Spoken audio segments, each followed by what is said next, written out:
Quanto que os irmãos abrem as suas Bíblias no livro de 2 Reis, capítulo número 7, aperta o teu cinto aí, tá? Na tua cadeira, que hoje você entrou na nave do Espírito Santo.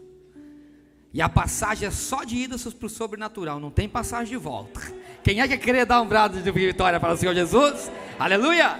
Então aperta teu cinto que hoje nós vamos viajar no sobrenatural de Deus. E em nome de Jesus a gente não volta, vamos ficar por lá mesmo, né, irmão Johnny? Tem histórias que são fantásticas na Bíblia. Essa é uma história que, uma das mais extraordinárias que eu encontro em toda a palavra. E vocês vão ver comigo que é algo extraordinário. Triste, momentos de tristeza, porém, sempre o Senhor tem uma surpresa. É algo tremendo como Deus, Ele traz surpresas para nós. Parece que quando tudo está perdido, Ele traz sempre uma surpresa. Ele sempre traz uma luz no fim do túnel. Eu quero falar um pouco hoje dessa história.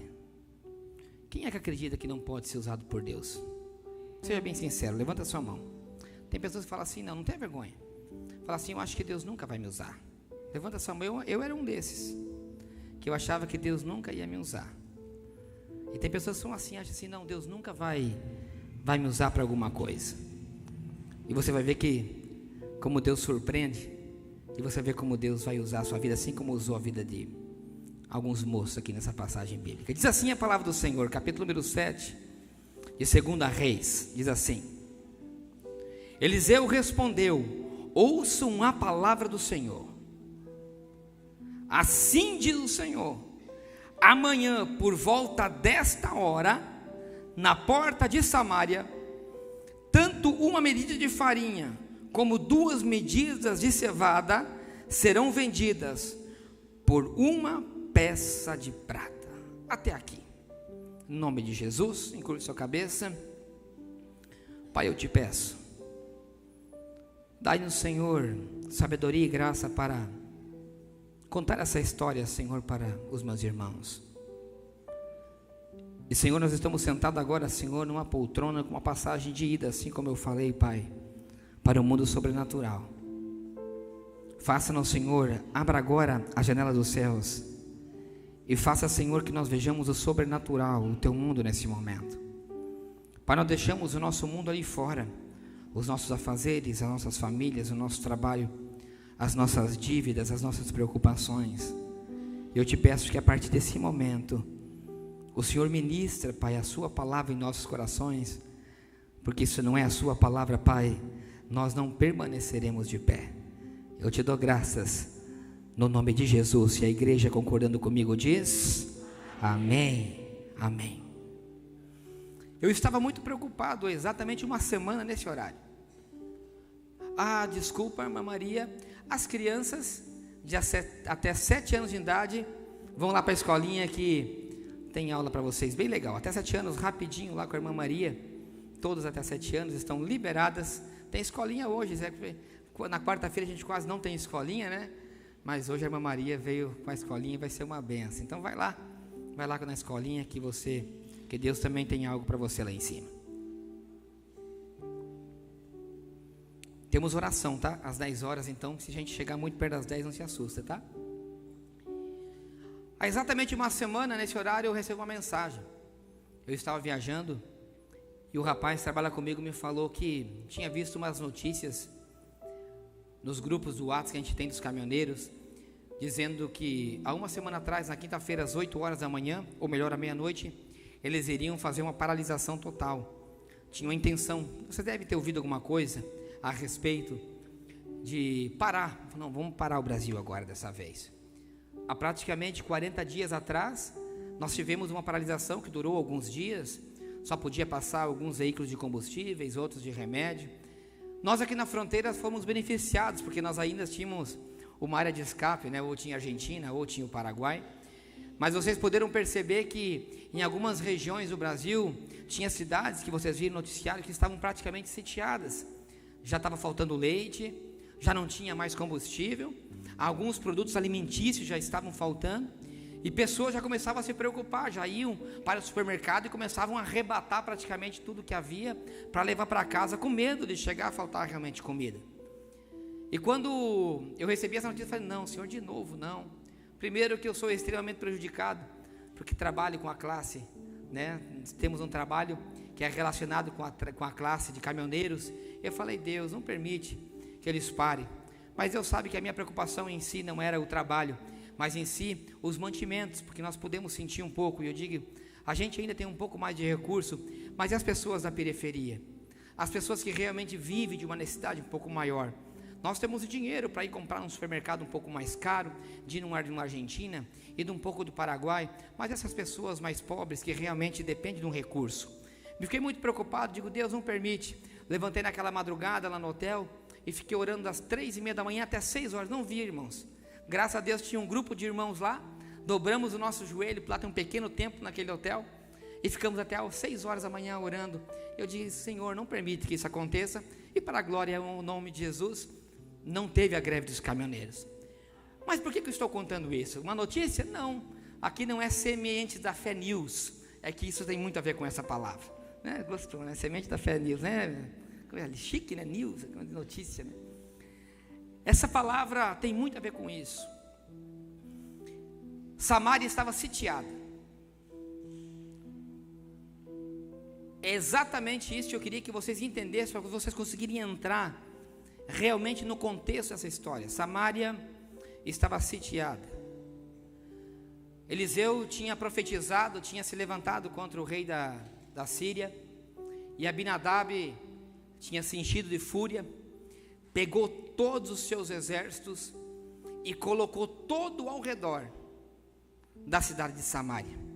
E Samaria ficou totalmente sitiada. Não entrava e não saía de ninguém, porque se saía umas pessoas do povo de Deus para fora da cidade, essas pessoas seriam mortas.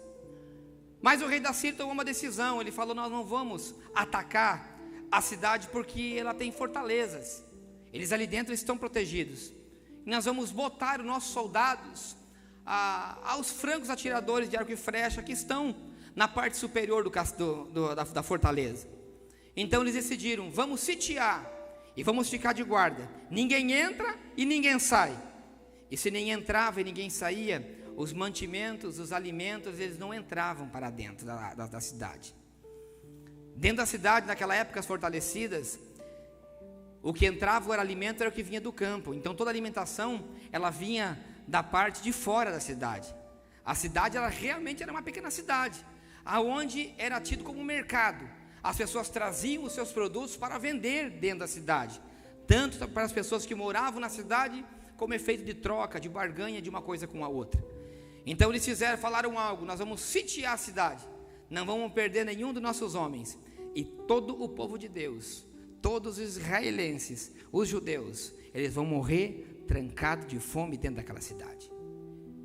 O próprio Moisés, no livro de Deuteronômio, capítulo número 37, já tinha profetizado que se o povo de Deus não fosse obediente à palavra do Senhor, chegaria um momento em que eles seriam sitiados pelos inimigos e começariam a morrer de fome, e teria até atitudes de canibalismo dentro da própria cidade. O povo de Deus estava perdido, o povo de Deus estava sitiado, estava sem saída, trancado numa situação a qual eles mesmos tinham criado. Aquela situação não era culpa de ninguém, tinha sido a desobediência de um rei chamado Acabe, que ao invés de proteger os profetas, matava os profetas, amando de sua esposa. Então naquele momento em que a cidade estava sitiada, quem estava no poder era o filho de Acabe. Continuava revoltado contra Eliseu, porque Eliseu era um profeta que falava a verdade, que não media as palavras e dizia o que o povo de Deus tinha que ouvir e o que tinha que fazer. O grande problema é que o povo de Deus muitas vezes ele não quer ouvir o que o profeta tem a dizer, ele quer ouvir o que dá prazer para ele ouvir. Mas o profeta que é profeta, a igreja que é igreja, a palavra de Deus que é a palavra de Deus, doa o que doer, ela é verdade para o nosso coração, e nós devemos seguir o que aqui está escrito. A desobediência faz com que nós estejamos sitiados em situações em que o inimigo nos coloca. Então, assim como nós lemos, diz a palavra do Senhor, que naquele momento da história, era tão caro e que já não tinha mais comida nenhuma, que a cabeça de um jumento era vendida a 70 peças de prata. Isso relativamente hoje seria mais ou menos como coisa de R$1.000. Só que sem contar de uma cabeça de um jumento custar R$1.000, ela era proibido pela palavra do Senhor. Era um alimento abominável aos olhos de Deus. E mesmo assim, eles estavam comendo e comercializando cabeças de jumento.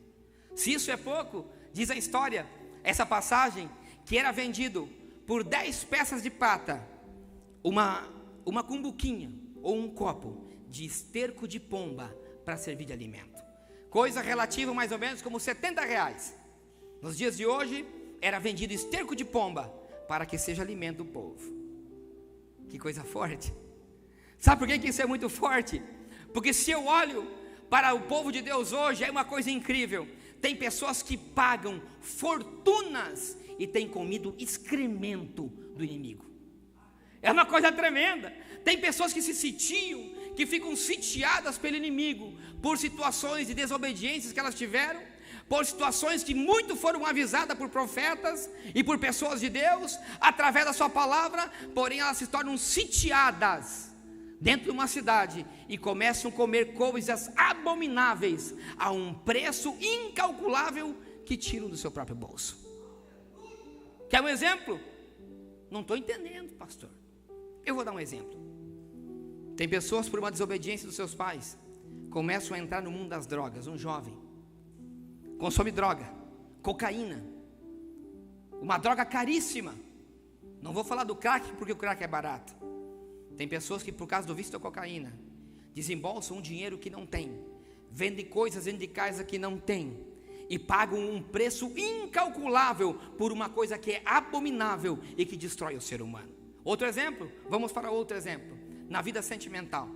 Tem pessoas que, por causa de um relacionamento extraconjugal, algo que parece tão lindo, tão maravilhoso, mas que também é abominável aos olhos da palavra do Senhor, tem um relacionamento, encontra uma amante, bonita, jovem, porém uma serpente, uma cobra. Essa se revolta contra o seu amante, porque a única coisa que ele tem, que ela quer, é o dinheiro que ele tem, porque esse homem é um homem muito rico, mas ele ama a sua esposa, ele ama os seus filhos, e aí ele começa a pagar um preço incalculável por uma abominação, para que tudo não saia a juízo. Situações, vidas aprisionadas pelo inimigo, e que pagam um alto preço por um esterco e por uma cabeça de um jumento. Sitiados. E dentro daquela cidade existia um rei. E diz que o rei naquele dia passeava sobre as muralhas daquela fortaleza, da cidade de Samaria. E diz que quando ele passava, vê duas mulheres que tinham filhos. E uma delas, quando o rei passa, ela diz: socorre-me, Senhor. Ele olha para ela e diz: eu não posso te socorrer. Na situação em que nós estamos hoje, nem Deus pode nos socorrer. Ela diz: não, Senhor, eu não estou falando de alimento, eu estou falando de compromisso que eu fiz com a minha vizinha, com a minha amiga. E o rei falou: que compromisso é esse? É porque ontem nós fizemos um pacto, de que no dia de ontem eu mataria o meu filho, para que desse de comer para mim e para ela. E hoje era o dia dela, era o dia dela matar o filho dela, mas ela não teve coragem de matar e escondeu o seu filho. Ela quebrou um pacto. Tanto era a fome que existia, e tanto era o que o diabo tinha cercado, o inimigo tinha cercado o povo de Deus, que ele estava matando os seus próprios filhos. Quer um exemplo disso? Eu vejo famílias, eu vejo líderes religiosos que têm sacrificado a vida de filhos por um ministério. Tem sacrificado por pactos que fazem com outras pessoas. Eu tenho visto pai de famílias que têm sacrificado seus filhos por pactos e por honra de contas que fizeram e contraíram e não dão conta de pagar. Por quê? Por uma abundância e uma ganância de coração, algo que o inimigo também sitia e tranca dentro das cidades. assassinam os seus próprios filhos, mandam os seus filhos para a morte, porque querem honrar um compromisso que era simplesmente para satisfazer a sua vontade própria. Quem sabe por um carro que vale 200 ou 300 mil reais, para manter uma aparência que não tem. Quem sabe por uma casa mais luxuosa, para manter uma aparência que ele não dá conta de ter, começa a sacrificar filhos. E diz que quando o rei ouve aquela palavra daquelas mulheres, diz que ele rasga as suas vestes. E embaixo das suas vestes eles tinham uma roupa de camelo, o que na Bíblia é falado, uma roupa de saco. A roupa de saco era uma mistura de pele de camelo e de pele de ovelhas. Era uma roupa muito humilde, era como um saco furado na cabeça e simplesmente para os 2 braços de fora. Uma pessoa só usava o roupa de saco quando ela estava em motivo de luto, quando ela estava em motivo de arrependimento. O rei naquele momento já estava arrependido dos pecados que tinha cometido e dos pecados que o seu pai tinha cometido. Então ele pega a sua roupa superior de majestade e rasga e joga no lixo. É como se ele estivesse dizendo: eu rasgo agora essa minha roupa que é simplesmente uma roupa de aparência, e eu vou usar realmente a roupa que eu tenho que vestir, uma roupa de humildade, porque eu estou de luto, porque eu como rei, a minha família tem morrido, e todas as pessoas que estão abaixo de mim também têm padecido por um orgulho que eu vim trazendo de geração em geração. Rasga as suas roupas, fica com roupa de saco, porém uma ira entra no coração dele, porque ele diz o quê? Por culpa de Eliseu, por culpa do profeta, por culpa que o profeta afrontou os assírios, eles estão aí fora, sitiando essa cidade. Além disso, ele se revolta contra o homem de Deus. E interessante é que tem pessoas que chegam num momento determinado em que a coisa está apertando, mas não é Deus que aperta, é o diabo que aperta, pela situação em que ela entrou, e que ela ainda se revolta contra a palavra do profeta, ela se revolta contra a igreja, se revolta contra a palavra. Sabe o que ela faz? Ela sai da igreja, porque Deus começa a apertar o caráter, começa a mostrar de verdade quem que ela realmente é. Aí ela se sente apertada pela palavra que sai da boca do profeta, pela palavra de Deus, e ela se revolta. Sabe o que ela faz? Ela fala: eu vou para outra igreja. Eu vou para outra igreja porque lá profetizam bênção, lá eles pregam bênção, aqui só prega cajado. Aí ele sai, se revolta tanto que diz: não vai durar pouco tempo que a cabeça de Eliseu já não está mais sobre o seu pescoço. E pega e manda um dos seus mensageiros, e o mensageiro sai. Quando o mensageiro sai para ir junto a Eliseu, para matar Eliseu, Eliseu estava reunido com os anciãos. Eliseu estava reunido com os irmãos, fazendo o que? Orando e falando a palavra. Enquanto que o diabo se levantava e usava alguém para matar a vida dele, Eliseu estava de joelho dobrado, clamando ao nome de Jesus. Aí o que acontece? Para quem que ora, Deus revela. Então bate uma revelação e diz assim: daqui a pouco chega o mensageiro do rei aqui nessa porta. Vão, anciãos, e não permitam que ele entre. Aí os anciãos chegam, quem é que chega e bate na porta? O mensageiro do rei. E ele diz: e o seu senhor está vindo de atrás. Quando o rei diz assim: mata o profeta, bate um arrependimento, porque ele sabe que a única pessoa que poderia salvar a vida dele era a palavra profética que saía da boca dele. Aí ele chega, bate na porta e ninguém atende, e vem o rei atrás e diz o mensageiro: por favor, não mate ao profeta. Então ele abre a porta e encara ao rei. E eu imagino que os dois começam a falar e começam a dizer: Eliseu, nós estamos morrendo. E aí Eliseu diz: amanhã, nessa hora, vai ter farinha, vai ter cevada, para que todo esse povo possa comer. O mensageiro que estava com ele, que era um dos seus soldados, diz assim: você está maluco, Eliseu. Como? nem se Deus abrir as janelas do céu, tem comida para todo esse povo. Eliseu diz para ele: pelo que você falaste, você não vai comer nenhum bocado de farinha nem de cevada.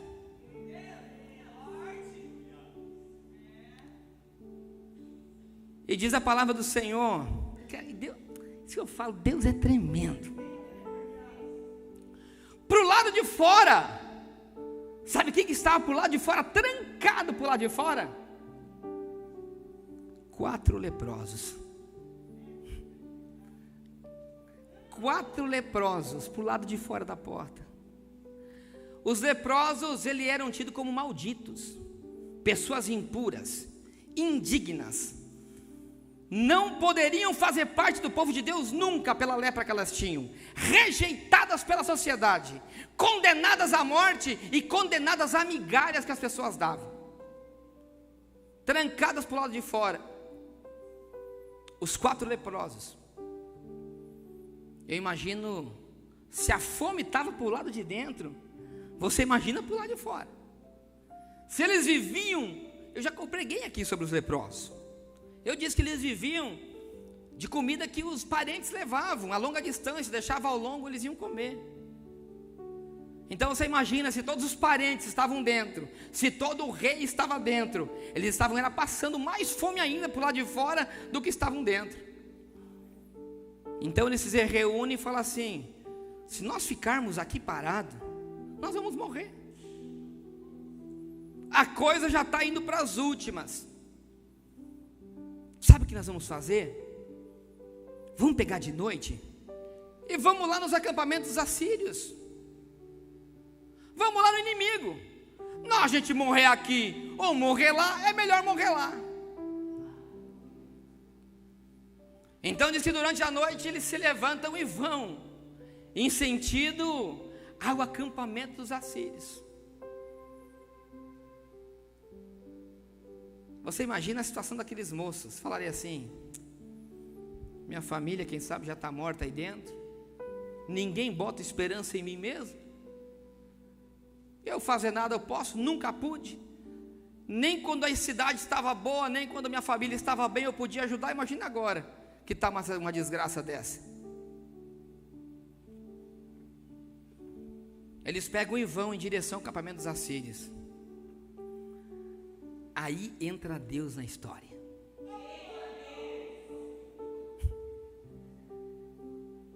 Diz que quando aqueles moços vão indo em sentido ao acampamento dos assírios, eu imagino que o Senhor fala assim: Gabriel,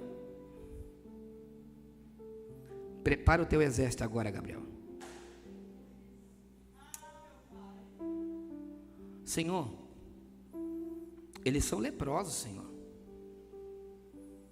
Prepara o exército, Gabriel, que você vai para a terra. Eu imagino que Gabriel pega aquele exército e começa a vir como se fosse montado em cavalo de fogo. Blum, blum, blum.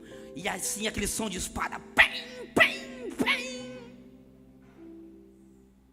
Quando isso acontece, todos os assírios eram de noite, estavam dormindo. Meu Deus, o que está acontecendo? Será que o rei de Israel... Depois você lê a história, é bem assim, viu? Não estou exagerando não, tá? Depois você lê, é exatamente assim. Se levanta, o povo se acorda com aquele barulhão de cavalo, de exército, de espada. E diz assim: os assírios começam a acordar. Meu Deus, será que Israel fez aliança com os egípcios? Fez aliança com todos os povos da terra? Porque o que eu estou vendo aqui é um exército gigantesco vindo em nossa direção. Diga que aqueles camaradas não conseguiram nem vestir a roupa, saíram tudo de cueca, uns pelados sem nada, e saíram, ó, pá, pá, pá, deixaram tudo para trás, saíram vazados de medo. E vem lá os leprosos, porque um tinha perdido 5 dedos do pé, era 5, porque a telha era tão tem seco, né? Pá, perdido tudo. O outro já vinha arrastando assim a perna. Aí chega, olha assim, ué, cadê o povo daqui? Está dormindo. Esquenta na primeira tenda. Mas aqui tem comida. E ó, mandando ver, e come. E fala assim, eu vou para outra tenda. Chega na outra tenda, ninguém de novo. Só ouro, ouro, jóia, aquelas coisas. Vamos levar um pouquinho. Imagina eles começaram a arrancar aquela camisa assim, fizeram um saquinho, né? Imagina, começaram a encher de ouro. Quem sabe estão na outra tenda. Vão para outra tenda. Mais comida, mais ouro. Saem cavalos. E fala assim, meu Deus, aonde está esse povo? Ele diz assim, eu não posso. Imagina a cabeça daqueles moços. Deus me abençoou. Eu não posso ficar com tudo isso para mim. Lá atrás tem um povo que me discriminou. Lá para trás, naquela cidade, tem um povo passando de fome. Aí quem sabe usado pelo diabo, vai assim, não, deixa eles lá. Você não viu como jogavam migalha para a gente, falava imundo? Agora eu vou levar comida para eles? Aí quem sabe teve um que foi tocado pelo Espírito Santo e falou assim, não, é o meu povo, é a minha família. Eles podem ter me abandonado, mas eu não vou abandonar eles não. Sabe o que eu vou fazer? Eu vou voltar lá. Eu vou voltar lá e vou falar que aqui tem comida. Eu vou falar que nem aqui não tem comida, aqui tem ouro. Aqui tem riquezas. Aqui tem armas, aqui tem espadas. Imagina eles voltando. Aí mais rápido, né? Já estava com todo, já, quem sabe quando comeu uma comida que foi Deus que deu, já se curou também, quem sabe, não sei. Porque quando as coisas vêm de Deus, ela vem completa. Quando a bênção vem completa. Eles só não queriam morrer de fome. Eles estavam com a intenção deles de ir com o inimigo, de ir lá com o inimigo, era de morrer com o inimigo para não morrer de fome lá. Bate na porta, tudo fechado, morrendo de medo. Rei! Chama o rei aí. Sai para lá, imundo. Chama o rei, rapaz. Chama o rei. Você quer, leproso? Ó, rei, negócio é o seguinte. Vocês estão trancados de bobo, porque lá não tem ninguém não. Ó, meu bucho está cheio, o teu está vazio. Eu era o leproso, agora ó, você está aí, ó, passando de fome. Aí, o camarada fala assim, isso é mentira, rapaz. Você teve a sorte. Sabe o que eles fizeram? Foi de propósito. Eles foram se escondendo tudo na montanha. E quando a gente sair daqui e foi lá, eles vão fazer uma emboscada, vai matar todos nós. O duro é que o camarada, quando não tem Deus, ela é incrédulo até no último. O camarada, quando não acredita em milagre, ele duvida até no último. Diz que a palavra tremenda, diz assim, que só tinha 5 cavalos, os leprosos tinham uma manada. Aí o rei, é verdade, diz que tinha uma manada lá de todos os assírios, os camaradas fugiram tudo a pé, de medo do exército de Jeová que tinha vindo. 4 leprosos, pensa na situação, Jesus. Eu falo, se você acha que você é leproso, quando Jesus mandar um exército do teu lado, meu filho, não tem nada que segura, não tem diabo, não tem demônio. Camarada, tem Jesus no coração, rapaz, tem um exército. Aleluia. A palavra de Deus é tremenda. Essa história é fantástica. E o mais fantástico é saber que foi verdade, porque parece história de mentira. Prepara aí, diz o rei, o incrédulo. O incrédulo é triste. Prepara aí 5 cavalos mais 2 carros e vamos lá ver se isso é verdade. Aí vão os tongos. Chega lá, não encontra nada. E começa a seguir os rastros. Diz que aonde que tinha rastros do exército assírio fugindo, tinha pedaço de roupa que ficou para trás. Aí os camaradas voltam. Os camaradas voltam e falam: rei, é verdade, eu segui o exército até a fronteira de Israel, não tem um assírio aqui no nosso país. Aí o rei toca a trombeta e fala: povo, pode ir lá pegar a benção. O leproso abriu a porta, mas você pode ir lá buscar, porque lá tem comida, lá tem riqueza, lá tem exército. Aleluia! Os 4 leprosos abriram a porta. Quem é que estava na porta? O tongo que estava na porta? Aquele que duvidou da palavra do profeta. Se quando aquele tonto que duvidou da palavra do... Por isso, meu filho, nunca duvide uma palavra profética, viu? Quer aprender uma coisa? Faz o seguinte: se um profeta te entregar algo, não duvide, analise, mas que não saia da tua boca, viu? Fala no teu coração, ora, dobra o teu joelho. Se você está duvidando que o profeta te entregou, mas não sai uma palavra de dúvida, porque se a palavra que saiu da boca do profeta foi uma palavra de Deus, você está duvidando e encontra a palavra do Senhor. E o que era para ser bênção para a tua vida se torna maldição. E quando eles abrem o portão, e aquele, imaginam, irmãos, mães trocando o filho para comer, fazendo canibalismo. Quando abriu o portão, aquele povo atropela o trouxa que duvida da palavra profética, ele morre. E o povo foi lá e se fartou de farinha, se fartou de cevada. E aquele que duvidou da palavra do profeta morreu e não comeu nada. Depois você lê a história.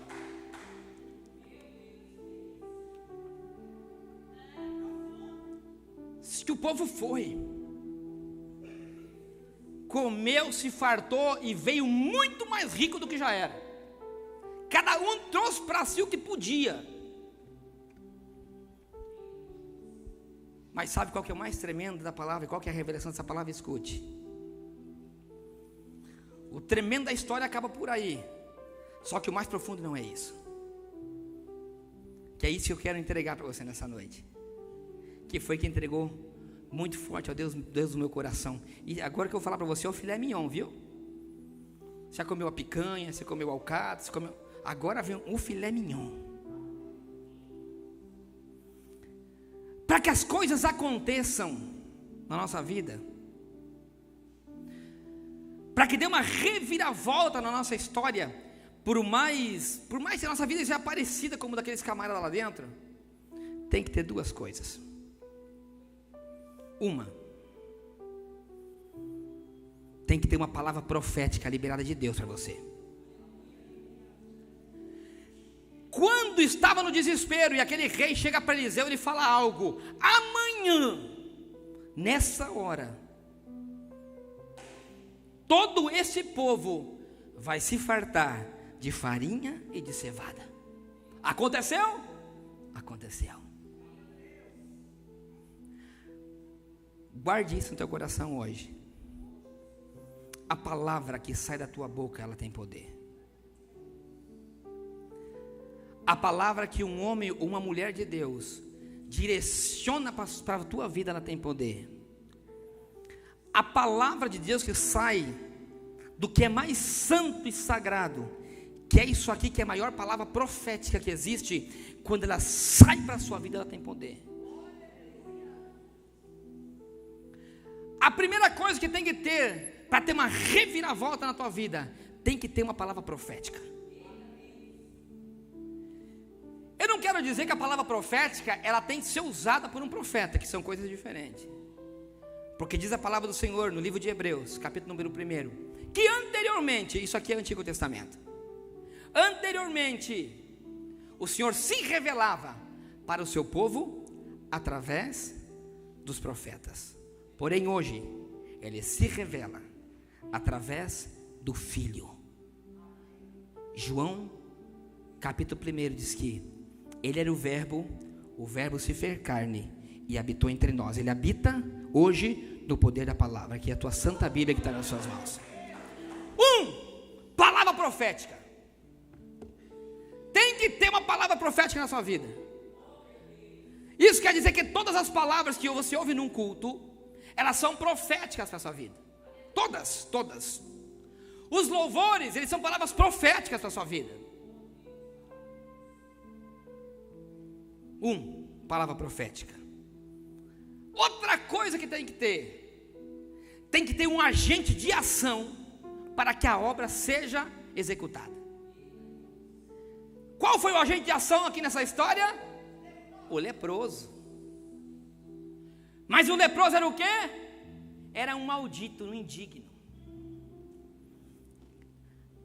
Aí Gálatas capítulo 3, verso 13 diz assim: que ele, Jesus Cristo, se fez maldição por nós.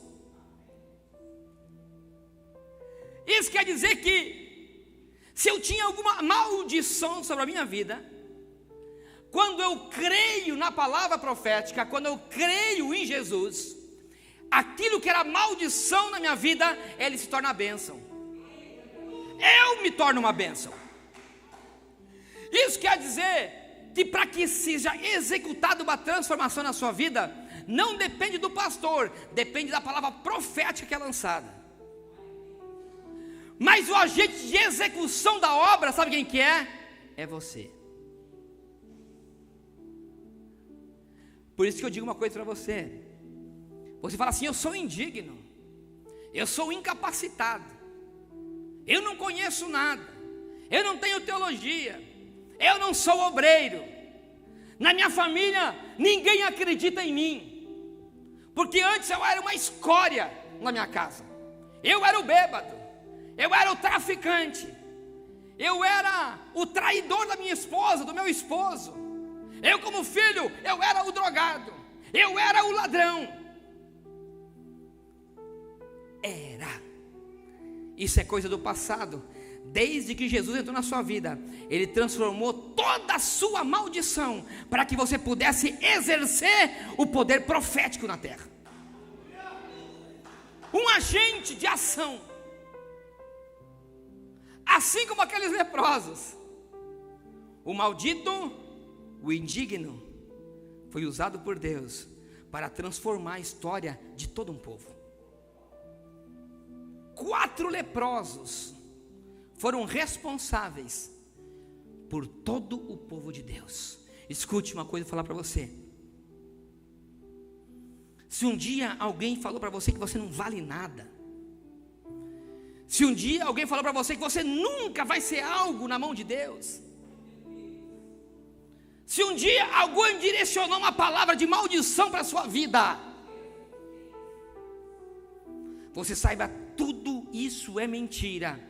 Porque quando Deus lá do céu designar anjos para vir do teu lado, vai não ser um anjo, vai ser um exército para conquistar o que você não tem.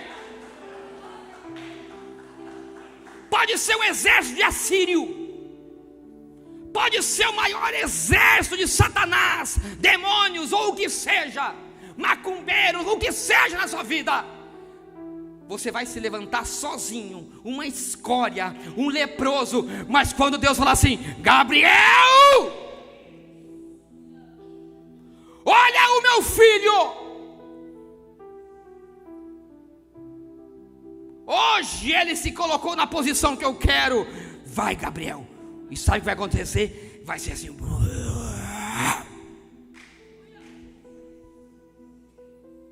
Não vai ser um anjo, vai soar como um exército para o inimigo.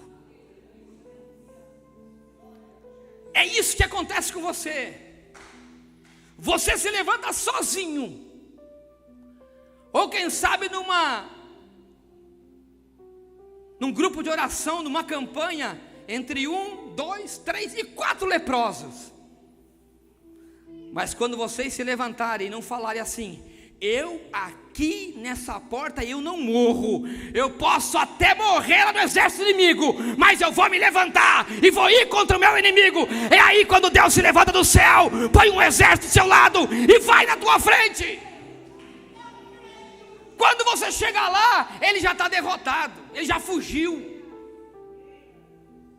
Não importa quem você é. Marcos.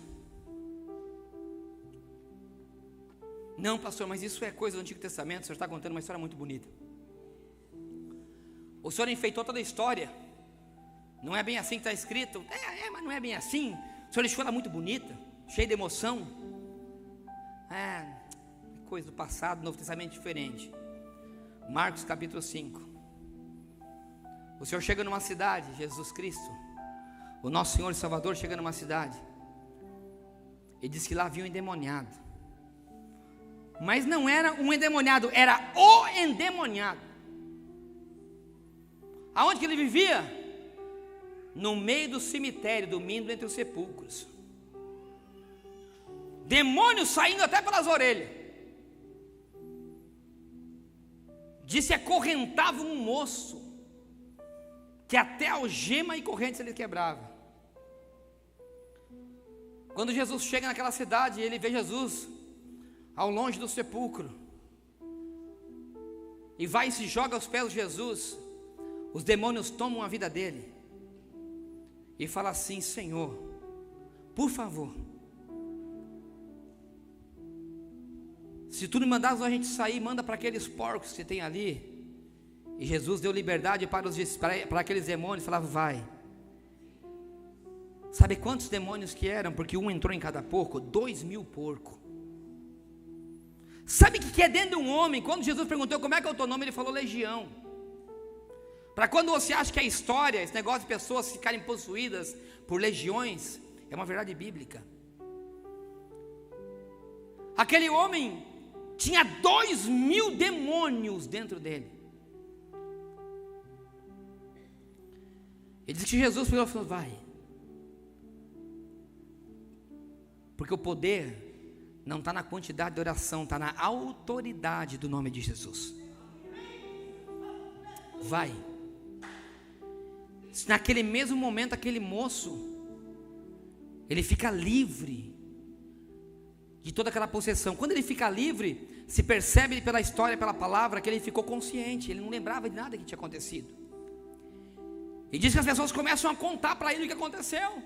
Que ele vivia no sepulcro, que era o endemoniado, que de dentro dele saíram 2.000 porcos. E diz que aquele moço fica tão liberto, que diz que Jesus, ele deixa aquele moço para trás e vai para cima de um barco para seguir para o outro lado. E aquele moço corre atrás de Jesus e diz para Jesus: Jesus, me leva contigo. Você quer identificar um crente? Você quer identificar uma pessoa que é liberta? Uma pessoa que é liberta, ela não quer sair da igreja. Uma pessoa que é liberta, onde é que tem oração, ela quer estar. Uma pessoa que é liberta, onde é que tem louvor, ele quer estar. É por isso que eu não entendo o crente que no dia de culto fica em casa porque está cansado.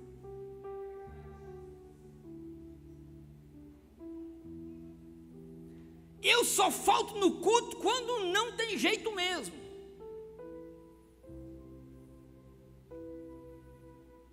Sabe por quê? Porque quem tem Jesus, ele quer ficar com o mestre.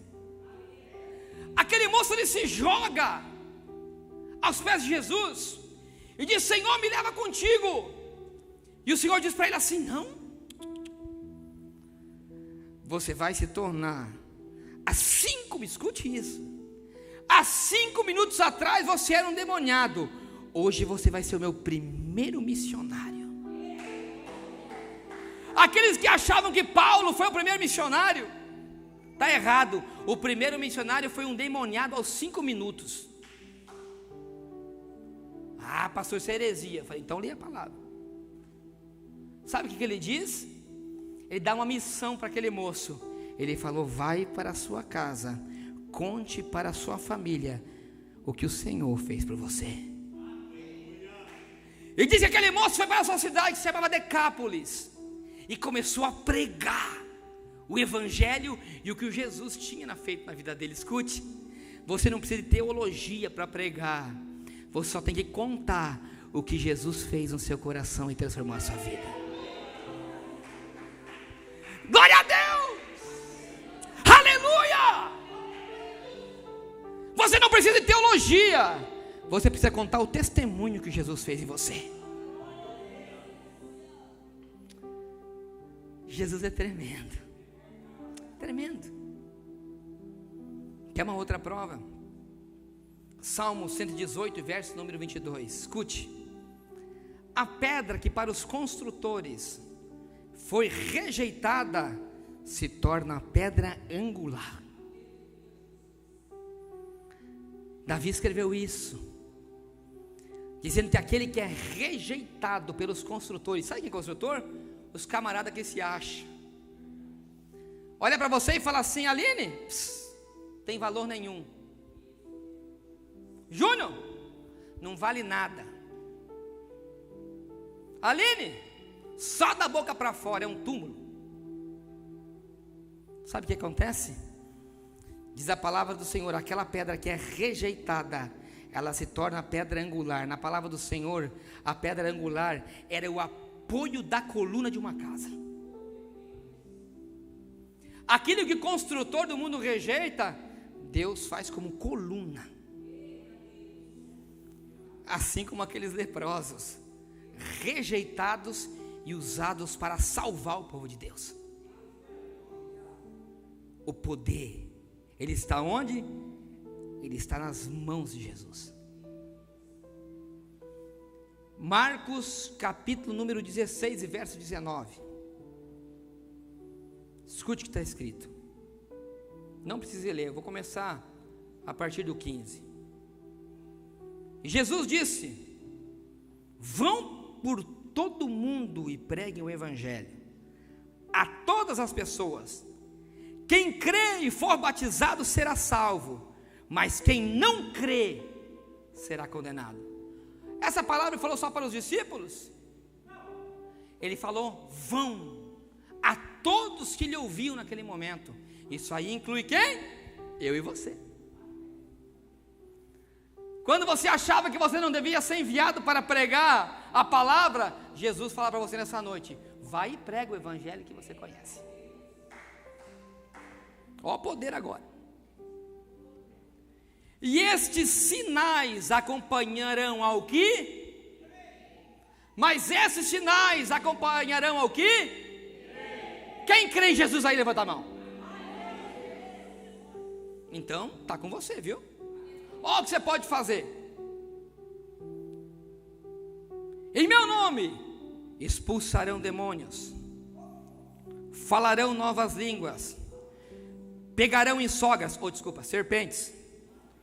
Isso é minha sogra aqui. Pegarão em serpentes, e se beberem algum veneno mortal, não lhes fará dano algum. E imponharão as mãos sobre doentes, e esses ficarão curados. Essa palavra é só para o profeta? É só para o pastor? É só para o missionário? Não, essa palavra é para todos aqueles que crêem. Todos. O que eu quero dizer com isso? É que nessa noite tem uma palavra profética para você. Todo aquele que crê, essa é a palavra para a sua vida. Essa é a palavra liberada. Pode ser que as portas estejam trancadas, pode ser que a situação na sua vida esteja sitiada dentro de uma cidade, assim como a da Samária. Mas nessa noite vem uma palavra profética para você. Assim como Eliseu liberou naquele dia, assim como foi liberado, amanhã nessa hora vai ter farinha. Na palavra de Deus assim: amanhã nessa hora, se você crer, a sua vida vai mudar. Isso é uma palavra profética. Só quem recebe, quem crê. Quem crê recebe, quem não crê passa embora. Porque a palavra é para quem crê. Aí ele diz: em crer no meu nome. Isso quer dizer que não crê na oração do pastor Jefferson. Não, não é na minha oração, é no nome de Jesus. Não é na oração da missionária Bruna. Não, é no nome de Jesus. Não é na oração da irmã Márcia, porque é engraçado. Tem culto que eu vejo, que quando acaba, se falar com você, não sou eu, é palavra profética, viu? Tem pessoas que só chegam assim, ou chega na irmã Márcia, ou chega na pastora Daniela. Ora por mim, irmã. Sim. Amém. Podemos orar. Mas eu quero dizer que se você tem um filho que está enfermo, com a autoridade da palavra profética que é liberada da sua vida, e pelo poder que é no nome de Jesus, você chega na sua casa, você impõe a mão na cabeça dele e fala assim: eu te curo no nome de Jesus. Isso é que se você tem perseguição de prostituição, através de um computador, você chega nele e põe a mão e fala assim: sai daí 2.000 demônios e vai para os porcos do vizinho. Não, dos vizinhos não, vai que tem porco mesmo lá. Fala assim: vai para os quintos do inferno da onde você veio e me liberta dessa prostituição no nome de Jesus. Pum, é capaz de queimar o computador, não liga mais. Não precisa chamar o exorcista da igreja tal, o exterminador do futuro 3, 4 ou 5 para vir acabar metralhado o demônio na tua casa. A autoridade ela está na palavra profética e na ação que você executa, e no nome do Todo-Poderoso que libera para a palavra profética para a sua vida. Dá um aplauso para o Senhor Jesus, porque Ele é digno de toda a honra, toda a glória e todo o louvor. Aleluia! Aleluia! Aleluia! Aleluia!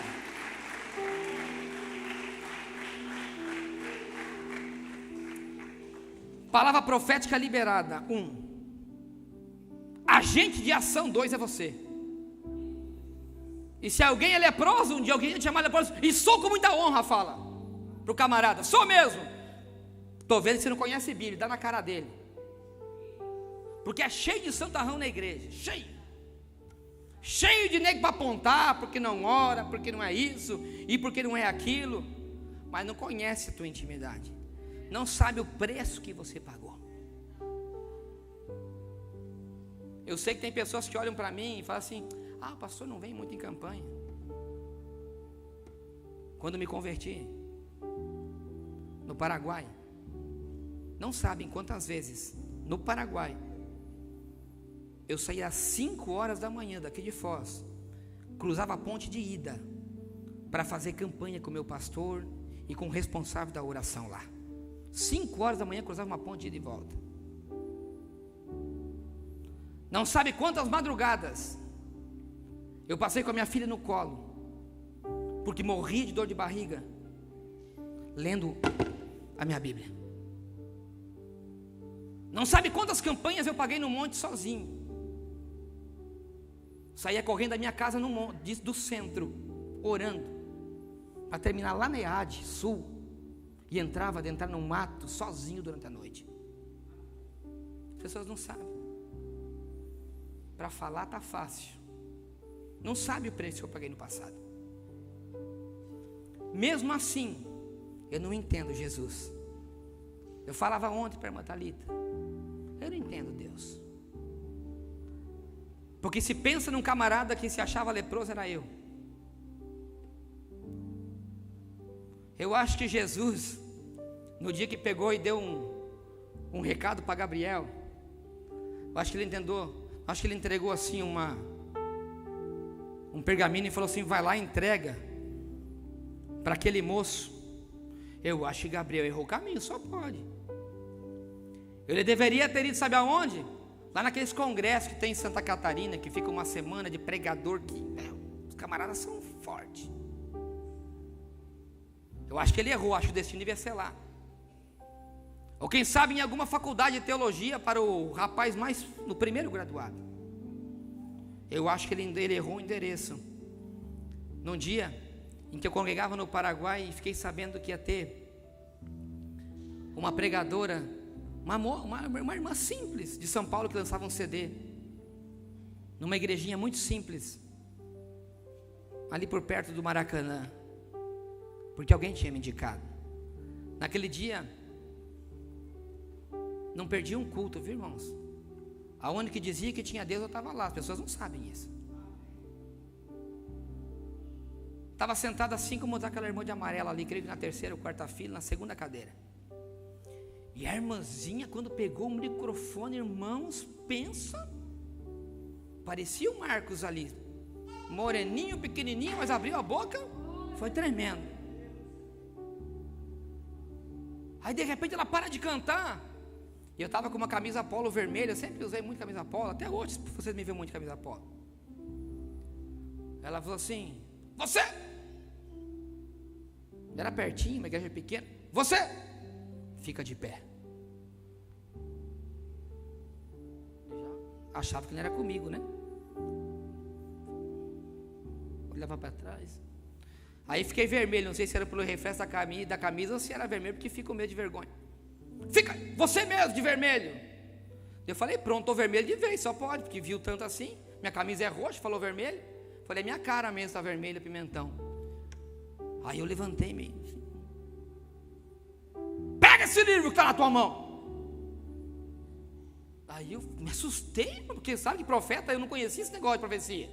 Recém estava começando, Marcos, na igreja, só pagava preço. Pega esse livro que está na tua mão. Fica de pé. Fica de pé, Jennifer. Abre esse livro que está na tua mão. Eu vejo você com esse livro, pregando a palavra do Senhor, inclusive te levando para outros países. Já se concretizou, irmão de ouro. Já preguei na Argentina e no Paraguai. Quem fala que é profeta mesmo. Já fui em vários países.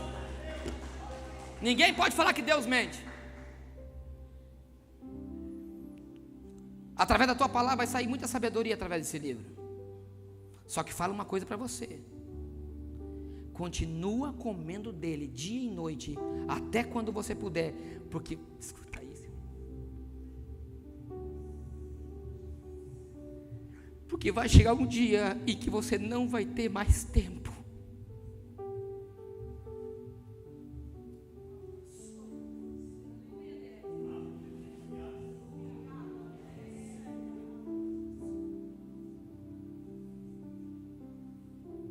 Hoje eu não tenho mais tempo.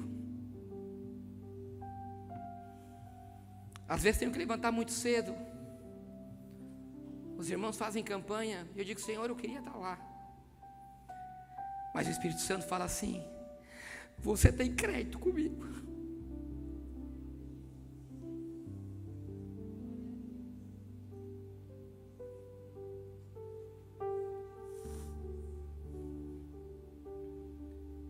Um dia alguém liberou uma palavra profética para mim. Eu me senti um leproso, um indigno, porque só Deus sabe do meu passado.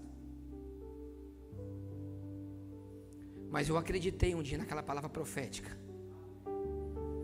E quando ele dizia, come desse livro, eu continuei comendo desse livro. Aonde tinha campanha de oração, fazia. Já contei algum testemunho para você.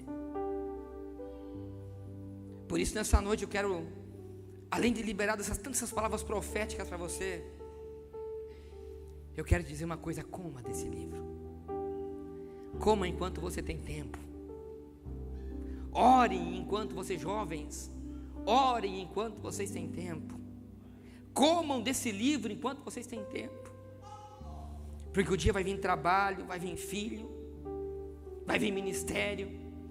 E quem sabe você não vai ter tanto tempo mais para ler, tanto tempo para orar. Coma desse livro. A mesma palavra profética que aquela mulher liberou para mim naquele dia, eu libero para você nessa noite. Coma desse livro, que Jesus vai te usar. Jesus vai te usar em nações.